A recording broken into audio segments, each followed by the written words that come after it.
When I was about 6 years old, my mom and dad packed me into the car and we all drove down to the Portland airport because Jimmy Carter, who was president at the time, was going to be giving a speech. It was November 3rd, 1980. It was about 9 o'clock at night. It was cold. My dad put me on his shoulders. There was a few hundred people that had gathered at the tarmac. And before we knew it, Air Force One was landing right in front of us.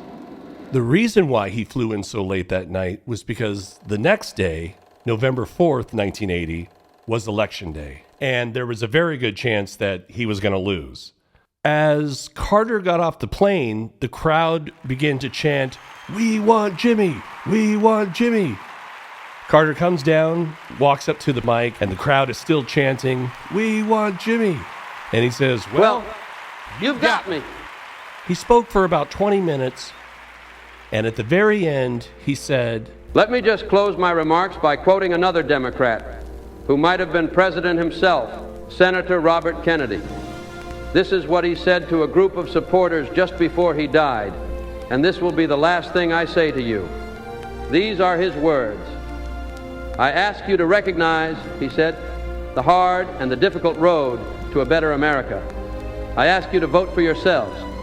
The people must decide this election. For your sake and for the sake of your children, vote. Vote for yourselves. That moment, in the cold evening air, on my dad's shoulders, looking up at Air Force One, and the President of the United States less than 200 feet in front of me, changed my life forever. Even at that young age, I was hooked on politics.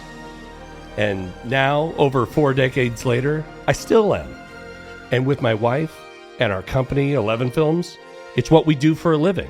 And for me, it all started election eve at the Portland airport with Jimmy Carter. Thank you very much. Work hard between now and tomorrow night. I need you. Let's win together.